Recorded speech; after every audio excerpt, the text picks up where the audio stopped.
Assalamualaikum warahmatullahi wabarakatuh.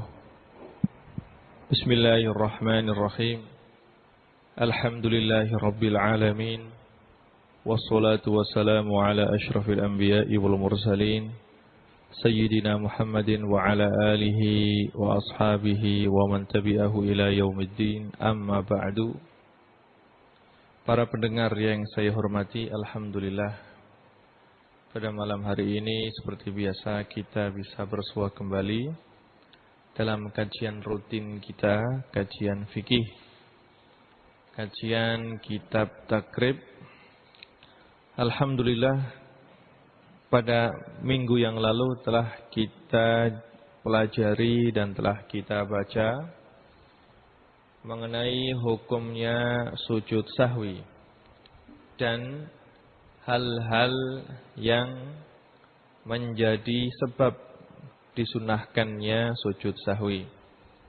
Untuk kajian kita kali ini kita akan membahas masalah baru, yaitu mengenai waktu-waktu yang dimakruhkan untuk melakukan sholat. Seperti yang kita ketahui bersama bahwasanya sholat adalah ibadah yang paling mulia. Maka sebagai seorang muslim kita dituntut untuk memperbanyak melakukan sholat. Sholat yang wajib kita kerjakan adalah sholat 5 waktu. Dan ini harus kita kerjakan, sholat 5 waktu, yaitu sholat zuhur, asar, maghrib, isya, dan subuh. Adapun sholat selain sholat 5 waktu ini hukumnya adalah sunnah. Seperti yang kita jelaskan dalam kajian kita yang lalu, ada sunnah muakkadah, sholat sunnah yang selalu dilakukan oleh Rasulullah SAW dan tidak pernah ditinggalkan. Seperti yang telah kita jelaskan dalam kajian yang beberapa waktu lalu, seperti sholat qobliyah dan ba'diyah. Sholat qobliyatul zuhur 2 rakaat, ba'diyah zuhur 2 rakaat, qobliyah ba'diyah maghrib 2 rakaat. Juga ba'diyal isya 2 rakaat, terus juga salat sunnah fajar 10 rakaat dari salat sunat ini adalah sunnah muakkadah yang tidak pernah ditinggalkan oleh Rasulullah sallallahu alaihi wasallam. Begitu juga termasuk salat yang selalu dikerjakan oleh Rasulullah sallallahu alaihi wasallam adalah salat witir. Salat witir adalah salat yang tidak pernah ditinggalkan oleh Rasulullah sallallahu alaihi wasallam. Salat-salat itu adalah seharusnya seyogyanya bagi seorang yang taat, yang mengaku sebagai hamba Allah Subhanahu wa taala untuk menetapinya dan tidak meninggalkannya. Tapi secara umum salat sunnah itu disunahkan bagi seorang muslim untuk memperbanyak melakukan salat sunnah. Seperti yang kita ketahui atau yang diriwayatkan dari beberapa imam, seperti Imam Abu Hanifah, beliau melakukan sholat 300 rakaat setelah duha. Begitu juga Imam Abdullah Al-Haddad melakukan sholat 300 rakaat setelah sholat duha. Para ulama dan para salafun saleh, beliau memperhatikan sekali tentang sholat ini dan beliau memperbanyak amalan sholat. Karena dalam sebuah hadis Rasulullah SAW bersabda, as-sholatu khairu mawdu'in. Sholat adalah ibadah yang seyogyanya untuk kita perbanyak.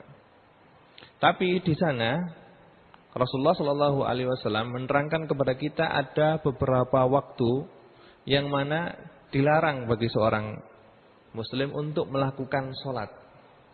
Waktu ini adalah yang akan menjadi pembahasan kita. Jadi di sana ada beberapa waktu yang akan kita terangkan, yang mana dalam waktu ini tidak diperbolehkan untuk mengerjakan sholat sunnah.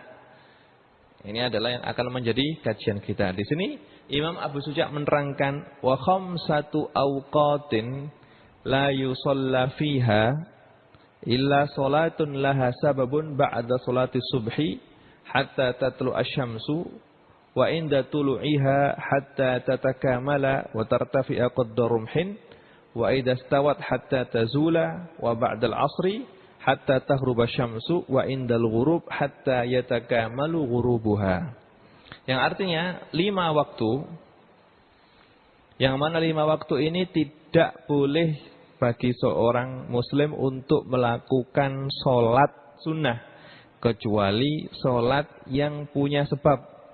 Yang pertama, ba'da sholati subhi, yaitu waktu setelah mengerjakan sholat subuh, hatta tatlu asyamsu, sehingga matahari terbit, wa inda tulu'iha hatta tatakamala, dan ketika matahari terbit sampai sempurna, sampai matahari tersebut tingginya setinggi tombak di penglihatan mata, wa idastawat hatta tazula. Yang ketiga adalah ketika waktu istiwa, yaitu ketika matahari berada pas di tengah-tengah langit, hatta tahzula, sampai waktu zawal, sampai matahari tersebut condong ke barat. Wa ba'dal asri hatta taghruba syamsu. Yang keempat adalah setelah mengerjakan salat asar sampai tenggelamnya matahari. Yang kelima adalah wa indal ghurub, dan ketika matahari mau tenggelam, hatta yatakamala ghurubuha, sampai matahari tersebut tenggelam dengan sempurna. 5 waktu ini adalah waktu yang dimakruhkan untuk melakukan sholat. Terus makruh yang disebut dalam makruh, yang dinamakan makruh dalam hal ini, sebagaimana yang diungkapkan oleh beberapa ulama Syafi'iyah, di sini masih ada perbedaan pendapat di antara para ulama. Yang dimaksud dengan makruh di sini, apakah makruh tahrim atau makruh tanzih? Menurut pendapat yang kuat dalam mazhab Syafi'i, yang dimaksud dengan makruh di sini adalah makruh tahrim. Makruh tahrim, dan pendapat ini adalah pendapat yang dikuatkan oleh Imam Nawawi dalam kitabnya Ar-Rawdah, juga dalam kitabnya Majmu' Syarah Muhadzab. Ada yang mengatakan makruh di sini adalah makruh tanzih, bukan makruh tahrim. Dan ini adalah pendapat yang dikuatkan oleh Imam Nawawi dalam kitabnya At-Tahqiq. Cuma seperti yang saya jelaskan tadi, pendapat yang kuat dalam hal ini mengatakan bahwasanya yang dimaksud dengan makruh di sini adalah makruh tahrim.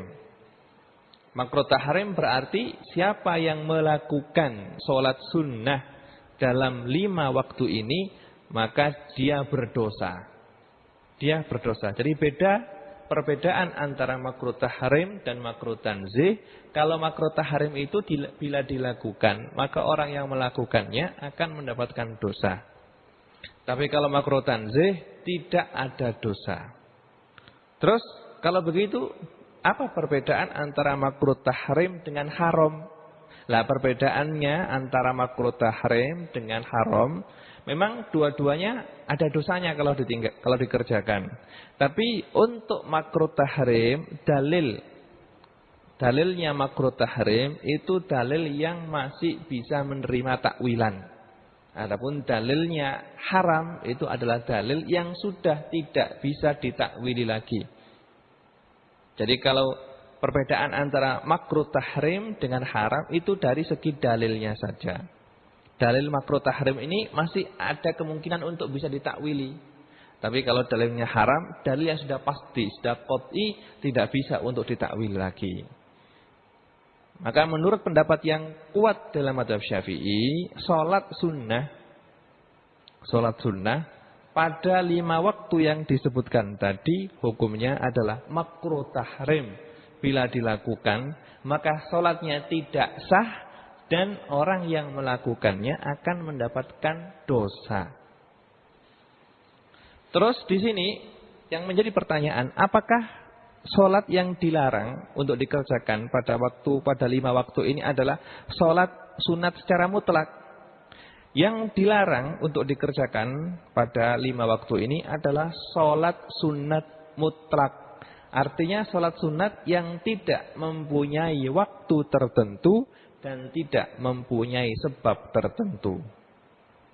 Adapun sholat yang mempunyai waktu tertentu maka tidak diharamkan. Misalnya sholat duha, sholat witir. Ini adalah sholat-sholat yang mempunyai waktu tertentu. Sholat ba'diyah zuhur, qobliyah zuhur, semuanya ini adalah sholat yang mempunyai waktu. Atau sholat yang mempunyai sabab. Misalnya sholat istisqa. atau sholat kusuf, atau sholat tahiyatul masjid. Ini adalah sholat yang mempunyai sebab. Nah, sholat yang dilarang untuk dikerjakan dalam 5 waktu ini adalah sholat sunat mutlak, atau sholat sunat yang mempunyai sebab, tapi sebabnya itu adalah sebab mutaakhir. Sebab yang akhir, sebabnya itu di akhir setelah sholat. Contohnya sholat yang sebabnya mutaakhir ini bagaimana? Contohnya sholat istikharah. Sholat istikharah, kalau ada orang yang ingin menikah, maka dia melakukan sholat istikharah. Maka sebab daripada sholat ini, yaitu nikah, itu akhir berada setelah sholat, bukan sebelum sholat.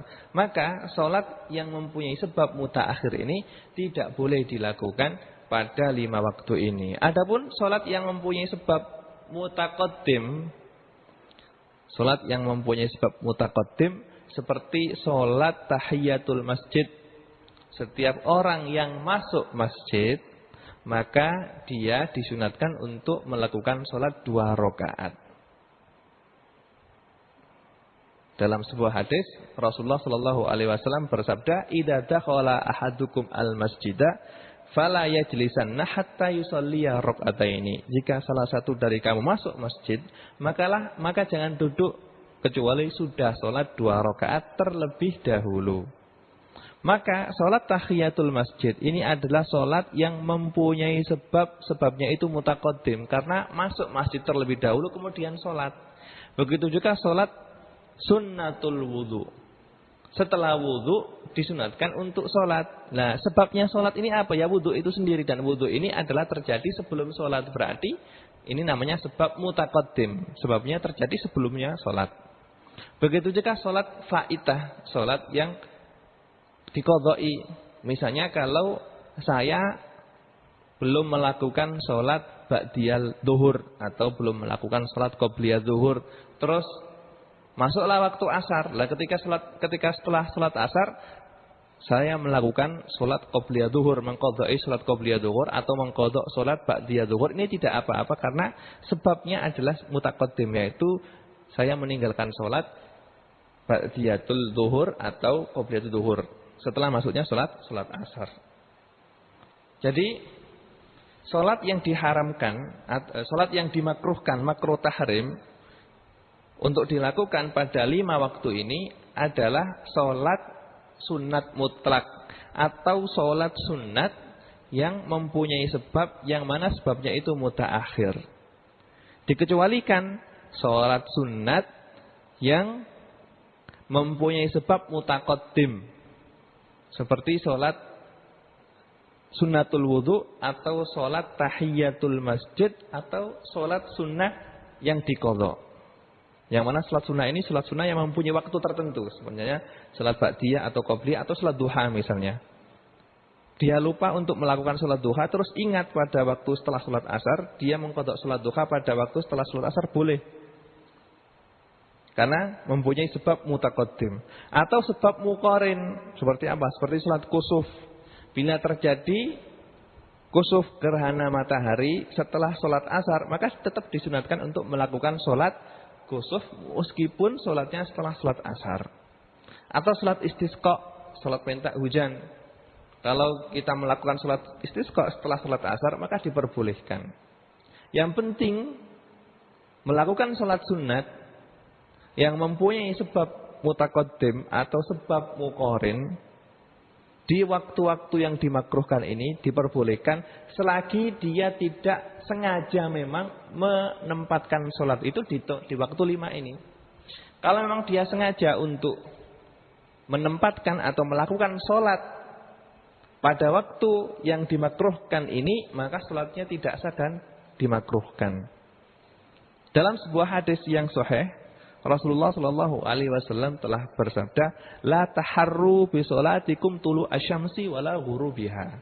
Janganlah kamu sengaja menempatkan atau melakukan sholat kamu pada waktu terbitnya matahari atau pada waktu tenggelamnya matahari. Jadi secara ringkas, Saya ulang lagi secara ringkas bahwasanya Rasulullah Shallallahu Alaihi Wasallam menyarankan umatnya untuk melakukan sholat sebanyak mungkin. Dalam sebuah hadis beliau bersabda, as-sholatu khairu mawdu'in. Sholat adalah ibadah yang paling baik untuk dilakukan. Taib.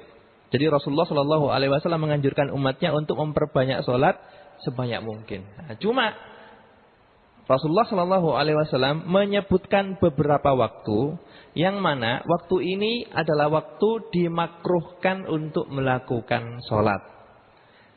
Waktu ini apa saja? Yang pertama adalah waktu setelah melakukan sholat subuh sampai matahari terbit. Yang kedua, waktu ketika matahari terbit sampai matahari tersebut terbitnya tinggi setinggi tombak di penglihatan mata. Yang ketiga, yaitu ketika waktu istiwa. Ketika matahari pas berada di tengah-tengah langit. Sampai matahari tersebut condong ke arah barat. Condong sedikit ke arah barat. Yang keempat, setelah mengerjakan sholat asar sampai tenggelamnya matahari. Yang kelima, setelah atau ketika matahari di barat itu sudah warna kekuning-kuningan sampai tenggelam secara sempurna. 5 waktu inilah waktu yang dimakruhkan, makruh tahrim untuk melakukan sholat. Terus sholat yang dilarang ini sholat apa saja?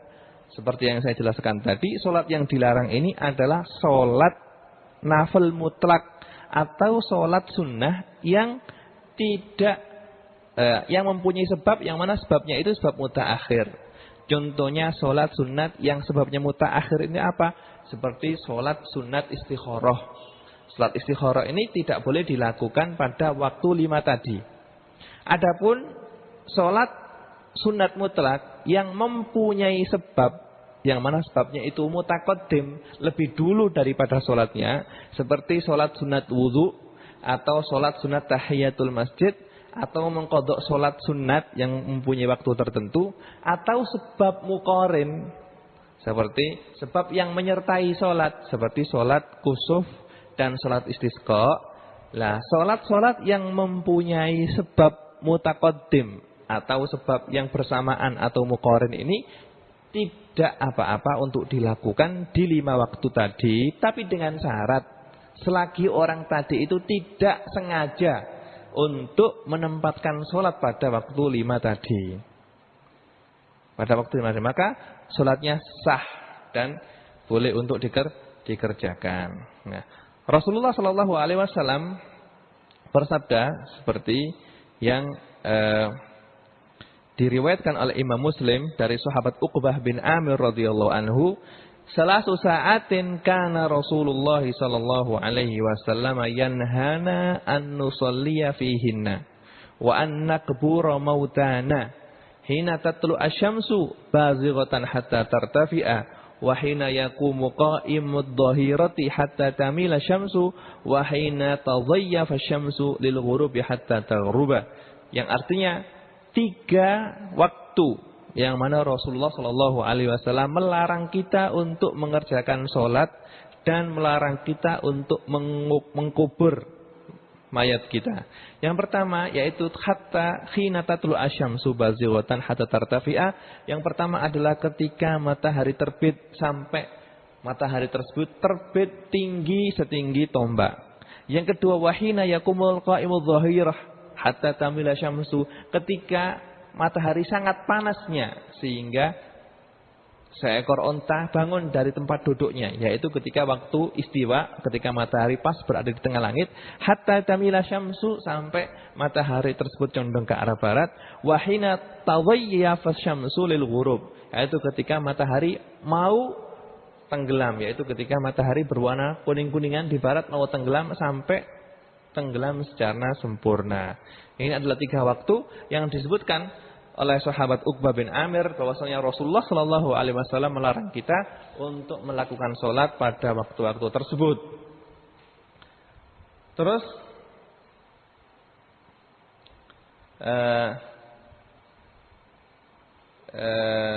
Imam Bukhari dan Imam Muslim meriwayatkan sebuah hadis dari Ummu Salamah radhiyallahu anha bahwasanya Rasulullah shallallahu alaihi wasallam pada suatu ketika salat 2 rakaat setelah salat asar.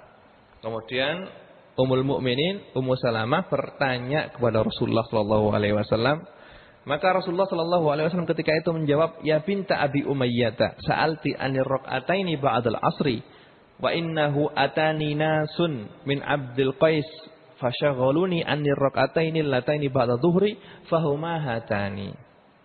Dari Rasulullah shallallahu alaihi wasallam ketika Ummu Salamah melihat bahwasanya beliau salat 2 rakaat setelah salat asar, maka Sayyidina Ummu Salamah bertanya. Jawabnya Rasulullah, "Wahai Ummu Salamah, salat yang kamu tanyakan tadi adalah 2 rakaat sebelum salat setelah salat zuhur. Jadi salat 2 rakaat yang saya lakukan setelah salat asar tadi itu adalah mengqadha salat ba'da zuhur 2 rakaat tadi ketika saya di masjid kedatangan tamu dari kabilah Abdul Qais. Sehingga saya menyambut tamu tersebut sampai saya lupa sehingga masuk waktu asar. Sekarang saya ingat maka saya qadha sekarang." Jadi salat sunat yang mempunyai waktu tertentu seperti salat qobliyah atau ba'diyah, kalau ingat misalnya ingat setelah salat asar boleh diqadha setelah salat asar karena salat tersebut seperti yang saya katakan adalah salat lahu aw laha sababun mutaqaddim. Nah, sababun mutaqaddim. Baik. Dalam hal ini ada pengecualian. Yang pertama adalah ketika hari Jumat. Ketika hari Jumat, maka kita diperbolehkan untuk mengerjakan sholat sunat meskipun pada waktu istiwa. Jadi untuk hari Jumat di sana ada pengecualian, ada dispensasi. Hari Jumat boleh melakukan sholat meskipun pada waktu istiwa. Tetap diperbolehkan untuk melakukan sholat. Apa alasannya? Alasannya adalah karena hari Jumat adalah hari rayanya orang Islam. Dan hari Jumat ini adalah hari yang paling mulia. Orang Muslim dituntut untuk memperbanyak ibadah sebanyak mungkin pada hari Jumat. Maka karena sebab ini ulama Syafi'iyah mengatakan untuk hari Jumat diperbolehkan melakukan sholat sunat meskipun pada waktu istiwa. Baik. Itu karena apa? Karena hari Jumat adalah hari untuk memperbanyak amal. Maka diperbolehkan melakukan sholat meskipun pada waktu istiwa dan tidak ada masalah. Yang kedua, pengecualiannya lagi adalah kalau orang tersebut berada di tanah haram Mekah. Kalau orang tersebut berada di tanah haram Mekah, maka dia boleh kapan saja melakukan sholat tanpa ada batasan. Karena apa? Karena Mekah adalah tempat yang paling mulia. Yang mana kalau orang sholat di Mekah, maka sholatnya akan dilipat gandakan oleh Allah Subhanahu wa Ta'ala. Maka dari itu untuk kota Mekah ini ada kekhususan bahwasanya orang yang berada di tanah haram Mekah boleh melakukan sholat kapan saja meskipun setelah sholat subuh, meskipun setelah sholat asar, meskipun pada waktu istiwa diperbolehkan. Ini adalah berdasarkan hadis yang diriwayatkan oleh Imam Tirmidzi dan Imam Abu Dawud. Rasulullah Shallallahu Alaihi Wasallam telah bersabda, "Ya Bani Abdi Manaf, la tamna'u ahadan tafa bihadzal baiti wa shalla ayyata sa'atin sya'a min lailin aw nahar." Yang artinya, wahai keluarga Abdi Manaf, janganlah kamu mencegah orang yang tawaf di Ka'bah dan orang yang sholat di masjid ini kapan saja, baik malam atau siang. Dan kekhususan ini adalah khusus untuk tanah haram Mekah, baik orang yang berada di dalam Masjidil Haram Mekah atau di luar masjid, yang penting dia berada di tanah haram Mekah. Adapun untuk tanah haram Madinah, maka tidak mempunyai kekhususan seperti tanah Mekah. Memang Madinah mempunyai fadilah atau keutamaan yang sangat besar sekali. Cuma dalam hal ini, kalau orang tersebut berada di Madinah, maka tidak boleh melakukan sholat pada waktu 5 ini. Lain kalau Mekah, di sana ada dalil khusus yang mengatakan bahwasanya setiap orang yang berada di tanah haram Mekah boleh untuk melakukan sholat sunat kapan saja, seperti dalam hadis yang saya jelaskan tadi. Ini adalah mengenai sholat pada 5 waktu, yang mana sholat tersebut hukumnya adalah makruh tahrim dan tidak sah. Terus setelah menerangkan mengenai waktu-waktu sholat yang dimakruhkan, maka Imam Abu Suja menerangkan mengenai masalah sholat jamaah. Sholat jamaah. Di sini beliau menyebutkan wa sholatul jamaati sunnatun muakkadatun wa 'alal ma'mumi ayyan wiyal jama'ata dunal imam. Yang artinya sholat jamaah hukumnya adalah sunnah muakkad dan wajib bagi makmum untuk niat melakukan sholat jamaah, bukan imam. Imamnya tidak apa-apa meskipun dia tidak niat jamaah, maka sholatnya tetap sah. Tapi kalau makmum, dia wajib untuk niat melakukan sholat berjamaah. Dan sebelum kita memasuki pembahasan kita mengenai sholat jamaah, perlu saya ungkapkan bahwasanya sholat jamaah ini disyariatkan dan diperintahkan ketika Rasulullah SAW berada di Madinah.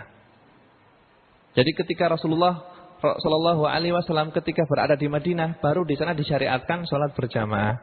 Adapun ketika Rasulullah Sallallahu Alaihi Wasallam berada di Mekah selama 13 tahun beliau melakukan dakwah di Mekah, para sahabat melakukan sholat sendiri-sendiri, tidak ada yang namanya sholat berjamaah.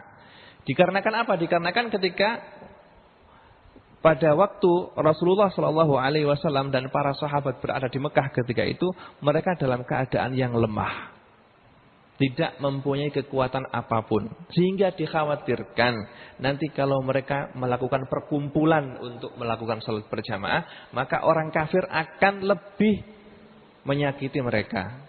Maka hikmahnya ketika itu tidak dituntut untuk melakukan sholat berjamaah ketika mereka berada di Mekah, karena memang situasi tidak memungkinkan.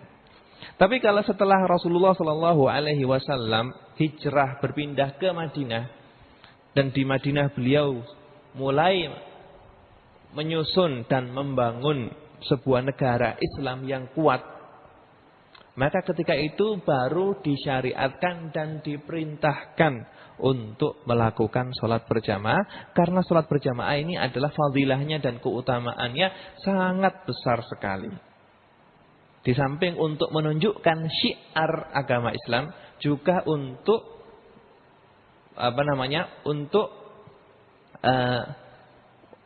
untuk merapatkan atau untuk membuat orang Muslim lebih dekat satu dengan yang lain. Dan dalil yang pertama kali disyariatkannya salat berjamaah adalah firman Allah Subhanahu wa taala. Dalam surat An-Nisa, Allah Subhanahu wa taala berfirman, "Wa idza kunta fihim fa aqamta lahumus sholata faltakum ta'ifatun minhum ma'aka." Allah Subhanahu wa taala menyerukan Rasulullah dan menyuruh Rasulullah Shallallahu Alaihi Wasallam untuk melakukan sholat jamaah ketika mereka dalam keadaan berperang. Maka ketika dalam keadaan aman, maka sholat jamaah lebih diperintahkan lagi. Katanya begitu juga dalam hadis yang lain, Rasulullah Shallallahu Alaihi Wasallam seperti yang diriwayatkan oleh Imam Bukhari dan Imam Muslim, beliau bersabda, "Sholatul jamaati tafdulu sholatal fardhi bi sab'in wa 'ishrina darajah." Sholat jamaah itu melebihi sholat sendirian dengan 27 derajat. Maka banyak sekali di sana hadis-hadis dari Rasulullah Shallallahu Alaihi Wasallam yang menerangkan keutamaan sholat berjamaah. Dan di sini Imam Abu Suja menerangkan sholatul jamaati sunnatun muakkadah. Para ulama dalam hal hukum sholat berjamaah ini masih berbeda pendapat. Di sini Imam Abi Suja mengatakan bahwasanya sholat berjamaah hukumnya adalah sunnah muakkadah. Dan ini adalah pendapatnya Imam Rafi'i. Bahwasanya sholat berjamaah itu hukumnya sunnah saja. Pendapat yang kedua adalah pendapatnya Imam Nawawi, yang mengatakan bahwasanya sholat berjamaah adalah hukumnya fardu kifayah. Fardu kifayah. Dan pendapat ini adalah pendapat yang kuat dalam mazhab Syafi'i. Dalam mazhab Syafi'i pendapat ini adalah pendapat yang kuat, yang muktamad. Salat berjamaah hukumnya adalah fardu kifayah. Pendapat yang ketiga mengatakan salat berjamaah hukumnya adalah fardu ain. Kalau ada orang yang salat tanpa berjamaah maka dia berdosa. Dan pendapat ini adalah pendapat yang dikemukakan oleh Imam Ibnu Mundir dan Imam Ibnu Khuzaimah, juga sebuah riwayat dari Imam Ahmad bin Hanbal. Ala kulli halin, dalam hal ini yang muktamad adalah bahwasanya salat berjamaah itu hukumnya adalah fardu kifayah. Fardu kifayah. Terus wa 'alal ma'mumi ayyan wiyal jama'ata dunal imam. Bagi orang yang menjadi makmum, maka dia wajib untuk niat melakukan salat dengan cara berjamaah. Seperti dalam pelajaran kita pada kajian kita beberapa waktu yang lalu telah kita terangkan bahwasanya salah satu rukunnya sholat adalah niat. Kalau sholat yang dilakukan itu adalah sholat fardu seperti sholat zuhur, asar, maghrib, isya, subuh, maka dalam niatnya itu harus ada 3 hal. Yang pertama adalah ta'yin. Harus orang yang mau sholat ini harus menentukan sholat apa yang mau dia lakukan. Terus harus qasdul fi'li. Harus sengaja melakukan sholat. Niat sengaja melakukan sholat. Yang ketiga harus ada niat fardiyah. Dia harus menyebutkan bahwasanya sholat yang akan dilakukan adalah sholat fardu. Maka dalam niatnya, kalau sholat yang akan dilakukan adalah sholat zuhur, maka dia paling tidak harus mengucapkan dalam hatinya usolli fardhu dhuhri. Usolli fardhu dhuhri. Tidak cukup seandainya dia mengatakan usolli dhuhra. Tidak cukup. Harus ada fardhu dhuhri. Karena fardu menyebutkan kefarduan dalam niat hukumnya adalah wajib. Nah, kalau dia menjadi makmum, maka harus ditambah 1 hal lagi, yaitu niat menjadi makmum.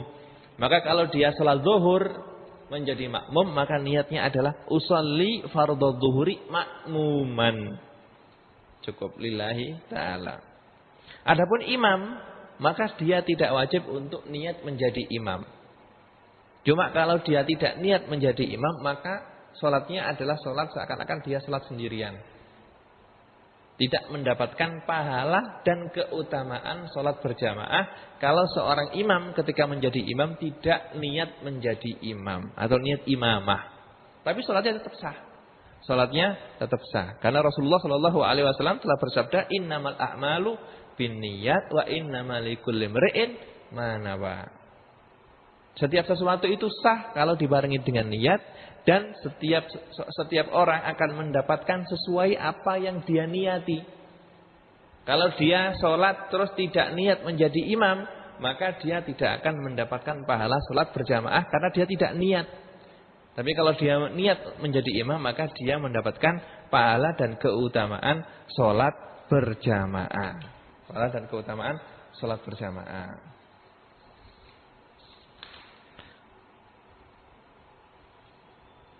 Terus di sini Imam Abi Suja menerangkan wa yajuzu ayyatammal hurru bil abdi wal balighu bil murahik. Di sini beliau menyebutkan bahwasanya tidak apa-apa dalam sholat berjamaah orang yang merdeka menjadi makmum dengan orang yang berstatus hamba sahaya. Jadi dalam hal ini boleh seorang yang berstatus merdeka menjadi makmum dengan orang yang berstatus hamba sahaya. Wal balighu bil murahik, begitu juga diperbolehkan jika orang yang sudah baligh menjadi makmum dengan anak yang masih murahik.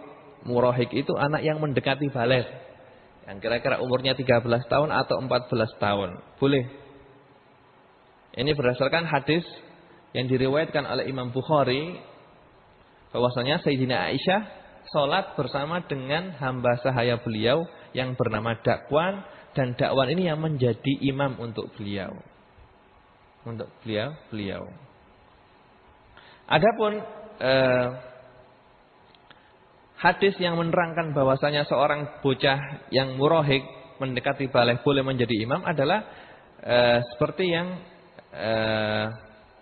hadis yang disebutkan oleh Imam Bukhari dan Imam Muslim bahwasanya sahabat Amr bin Salamah radhiyallahu anhu ketika itu menjadi imam untuk keluarga dan kaum beliau pada zaman Rasulullah sallallahu alaihi wasallam ketika pada waktu itu umur beliau masih berumur 7 tahun.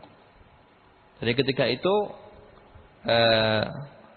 Amr bin Salamah, kaum beliau dan orang-orang yang ada di perkampungan beliau mengadu kepada Rasulullah sallallahu alaihi wasallam minta seorang untuk menjadi imam di masjid ketika itu. Dan ketika itu tidak ada yang hafal Quran dengan baik kecuali sahabat Amr bin Salamah. Maka Rasulullah sallallahu alaihi wasallam menunjuk sahabat ini yaitu Amr bin Salamah untuk menjadi imam, padahal Amr bin Salamah pada waktu itu umurnya masih 7 tahun. Dan hadis diriwayatkan oleh Imam Bukhari. Ala kulli halin boleh orang dewasa menjadi makmum dengan bocah yang murahik. Yang murahik yang sudah ada tamyiznya, yang sudah berakal. Adapun kalau bocah tersebut belum mumayyiz, masih kecil sekali, belum mengerti apa-apa, maka tidak sah. Akan tetapi yang diperbolehkan adalah bocah yang murahik yang sudah ngerti. Yang sudah ngerti seperti dalam hadis Bukhari dan Muslim tadi. Ala kulli halin, yang utama yang menjadi imam adalah orang dewasa. Diutamakan yang menjadi imam adalah orang dewasa. Begitu juga yang menjadi muadzin adalah orang dewasa. Dan diutamakan orang yang menjadi imam adalah orang yang ngerti fikih dan bagus bacaan Qur'annya. Jangan ke orang awam, orang yang tidak bisa baca Qur'an dengan bagus terus dijadikan imam. Karena kalau misalnya orang tersebut tidak bisa membaca Fatihah dengan baik, terus makmumnya itu orang yang bisa membaca Fatihah dengan baik, maka sholatnya tidak sah seperti yang kita terangkan dalam kajian kita yang lalu. Terus untuk keterangan selanjutnya mengenai salat berjamaah akan kita terangkan dalam kajian kita yang akan datang. Ini ada sebuah pertanyaan dari seorang pendengar kita. Bagaimana hukumnya makan biawak? Nah, makan biawak ini hukumnya tidak apa-apa, karena dulu pada zaman Rasulullah sallallahu alaihi wasallam ketika beliau ziarah di suatu tempat bersama dengan rombongan dengan sahabatnya, maka disuguhkan di mejanya Rasulullah sallallahu alaihi wasallam binatang biawak. Ketika itu Rasulullah sallallahu alaihi wasallam tidak mau memakannya. Dan para sahabat makan.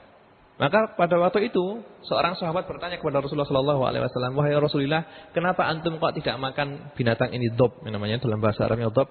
Beliau mengatakan, "Binatang ini tidak ada di tempat daerahku sehingga aku tidak pernah memakannya." Tidak pernah memakannya. Bukan kok haram, tapi Rasulullah sallallahu alaihi wasallam meninggalkannya karena memang beliau tidak tidak pernah makan binatang tersebut, tidak pernah mencicipinya. Jadi seakan-akan beliau itu agak enggan untuk memakannya. Tapi ketika itu beliau mempersilahkan para sahabatnya untuk memakannya. Maka dari sini makan binatang biawak ini hukumnya adalah boleh. Mudah-mudahan kita memohon kepada Allah Subhanahu wa taala apa yang telah kita kaji menjadi kajian yang berkah dan diridhai oleh Allah Subhanahu wa taala, dan mudah-mudahan apa yang telah kita kaji bisa kita amalkan. Nasallallahu Subhanahu wa taala ayarzuqana ilman nafi'a wa yarzuqana amalan maqbula wa yaj'ala ilmana nuran wa huda. Wa sallallahu ala sayyidina Muhammadin wa ala alihi wa sahbihi wasallam. Subhana rabbika rabbil izzati amma yasifun wa salamun alal mursalin walhamdulillahi rabbil alamin. Wassalamualaikum warahmatullahi wabarakatuh.